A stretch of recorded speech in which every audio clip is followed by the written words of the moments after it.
Hello, Internet. This is Daniel with Driving and Dragons. Today, I'm here with a viewer-suggested video. Guy reached out to me and said, hey, you should talk about dream sequences. I think that's a pretty good idea, so that's what I'm here to do, talk about dream sequences. On the 280ZX, I got the valve train fully open, and we're going to get back to adjusting the lash so that we can get that valve chatter under control, get this engine running smooth. That way we can get this car insured and tagged and ready to get back on the road once the brakes are done. So, dream sequence. When I first looked at this, I was like, I think you're doing it wrong on this. But I don't think that's really appropriate. And the reason is because I don't really see anybody doing it at all.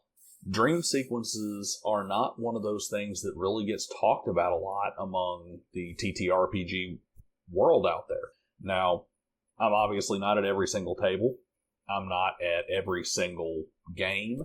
So maybe there's tons of people out there who are doing dream sequence after dream sequence after dream sequence in all their campaigns, and they're doing them really well, and they're just so easy that nobody talks about them. But just in case, I am. The first thing we got to do is we have to define what a dream sequence is. And I'm going to use it kind of loosely here. A dream sequence is going to be any time in which the characters in the tabletop role-playing game are extracted from their normal reality and placed temporarily, hopefully, in another reality. Now, I personally am a firm believer that in 99.9% of all cases, the players should absolutely not know that they're in a dream until such time as their characters figure it out. Because the key mechanical benefit, and when I say mechanical, I'm not talking about the rules of the game in this case. I'm talking about the mechanic within the narrative. The true value of a dream sequence is that you have a very unique situation where both the player and the character are both forced into the same perspective. They both have to guess and explore the world. And it gives you a different level of immersion and a different level of appreciation for detail from your players, because they have to be more involved. They have to notice the little hints and tricks, the little differences that are in that dream world, to learn how the rules work, to understand how the physics might be different, to get the little idiosyncrasies figured out, and to figure out what's happening as a character. They have to pay attention to the small details, otherwise they miss it, unless, of course, you're in a situation where you tell them that that's what they're going into. I'm a big fan of this because it encourages organic discovery and exploration of the game world itself by forcing the player into the same fantastical discovery realm that their character is. So, if you're going to force your cyberpunk characters into some kind of brain dance trap where they're not supposed to realize that they're no longer in the real world, they're really in a brain dance, this should not be some situation where you go through and play out how the gangers caught them and dragged them back and strapped them down into the net running chair and forced the brain dance camera on their head and started pushing them into it. This should be a situation where they get knocked out with a gas or some cyber attack drops them, and they wake up in a meat locker in the back of some old abandoned restaurant where the gangers have set up their base. And that's like they're using it as a prison cell. But what they really are is they're really in that brain dance. And they have to organically find out the things that are wrong with the world in order to discover what's going on and either escape the dream or correct the dream or whatever may happen. Same deal with fantasy. They go into the deep, dark forest. They should not understand when they cross the threshold of the real deep, dark forest, deep, dark, magical forest, and entering into the dream world. I did this in a 3.5 edition Halloween game that I ran. And my players, the characters go into this normal village. They look around. They gather information. They're looking for the story hooks. They're trying to find out where the adventure is going to lie. and they talk to all the different people, and they figure out what their game plan is going to be over tankards of ale, and they go to sleep in the end. When they wake up the next morning, it starts with subtle differences. And when I say subtle, I don't mean subtle like it would be really necessarily subtle in the real world. It's just the kind of stuff you don't notice, like, I really could have swore that this tavern had benches, not chairs, when he described it yesterday.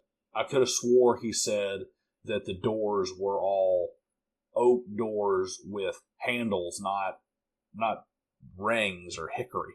I could have swore he said that the innkeep's desk was in the corner, not right up front at like a stool.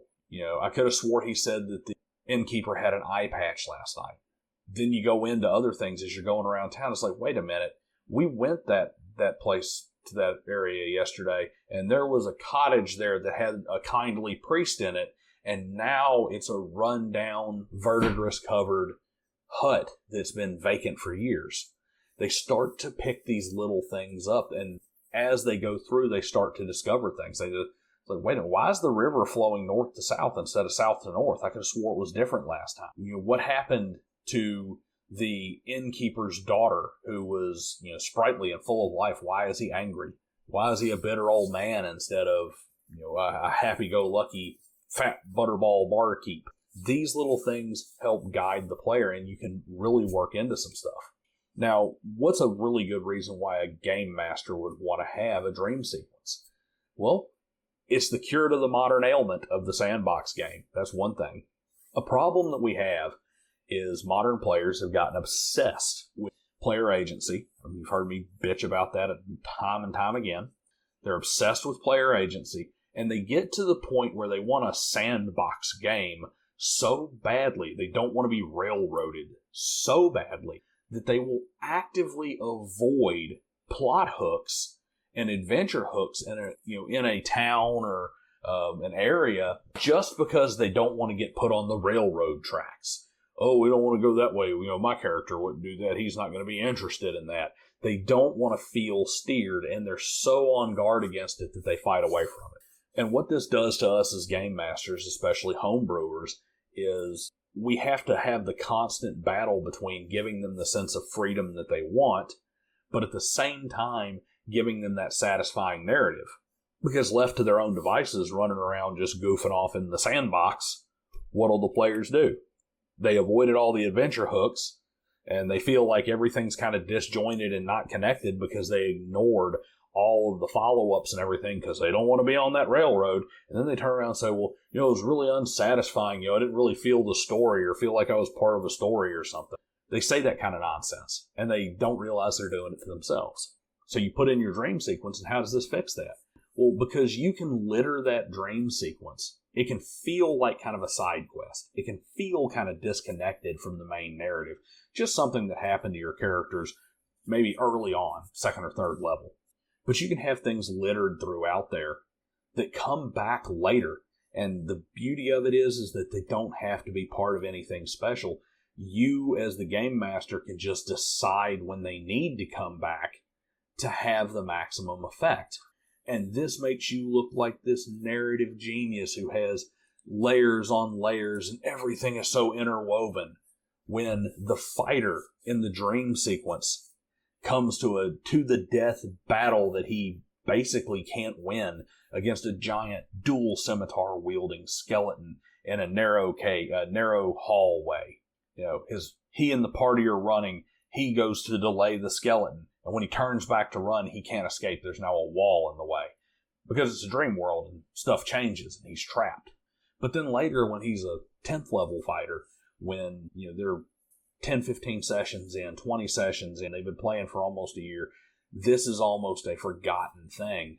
And all of a sudden the dual scimitar wielding skeleton shows up in the wizard's tower. You're fighting in the lich's tower. You're running to escape before the tower collapses. Here it comes. And now all of a sudden it's, wait a second, I remember that.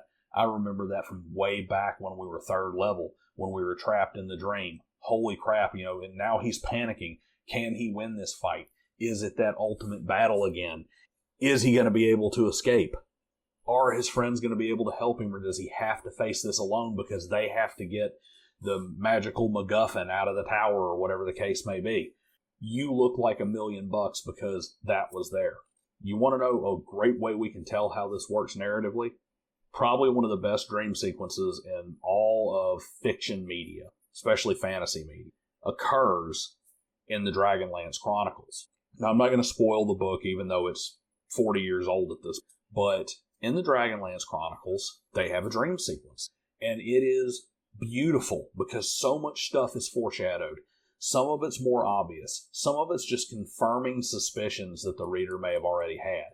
But other things, and they're not big things, they're little things, such as, for instance, and I'll use a modern example, you turn the doorknob and you get shocked by a static shock on the doorknob. Let's just say that was in the dream scene. That may not happen again. It may not come up till a book later halfway through. And all of a sudden, it's like, wait a minute, reaching for the doorknob. Wait a minute, he got the static shock from that. And it triggers that memory. In the Dragonlance Chronicles, there's literally an event that happens in the dream sequence that does not reach its resolution until the chapter before the very last one. In the next to last chapter is when that finally comes to fruition. And the whole time the reader is thinking about it, wondering when it's going to come up because these other things from the dream sequence have popped up. You can do the exact same thing and get the exact same deserved or undeserved storyteller credit as a game master in your tabletop role. Another thing it can do is it can forcibly split the party without having to be too terribly ham-fisted, without having to make the players feel cheated. You can split the party. They go into the magical mystical forest. When they wake up, they're all alone. Then you can start to play with tension. You can start to play with suspense. You can create that suspense amongst that party. Even in a game like 5th edition Dungeons & Dragons, where players are extremely powerful very early on. They're very hardy. They're very durable and difficult to kill. They get all these death saves. They still tend to start to panic when the party gets split up. And if you split that party, and then you're playing with the fighter, and the fighter sees somebody come around the corner, oh, it's the cleric. Awesome. Man, I run over there. Man, how are you doing? It's good to see you. Cut scene. Let's go to the cleric. All right, cleric, what are you doing? Well, man, I see the fighter. I'm going to talk to him. No, you don't. You're back at the campsite. I never said you saw a fighter at all. Well, what do you mean? You just said the fighter saw me. I'm like, yeah, the fighter did see you. You don't see the fighter. You're all by yourself. Now you got the cleric trying to figure out what's going on. He's going to explore. The fighter is over there sweating in his boots, knowing that his character is with some kind of imposter without knowing it, wondering what's going to happen, waiting on his turn to come around again. And you have built this up, and everybody's looking for the cues. Everybody's looking for the little tips and tricks. And you, in what may have been 2 pages of writing as a game master, something that took 15 minutes work, you're getting hours and hours of game time that everybody is enraptured in because they're not goofing off and playing on their phone when it's not the spotlight on their character. They're riveted, wondering what the next thing is going to happen, trying to piece together the puzzle before it becomes their turn. So, there's a little brief overview of dream sequences and what I think their use is and why I think they should be used more. One of the main things that I love to include in my games, I love dream sequences, out-of-body experiences, whatever you want to call them. What do you think? What did I miss? I mean, I've been talking about this for 15 minutes. I'm sure there's plenty more to say on the subject, and I'd love to hear what you've got to say. Put it in the comment section below. And then like, share, and subscribe. Tell your friends about the channel. And I'll see you guys next time. Till then, sweet dreams.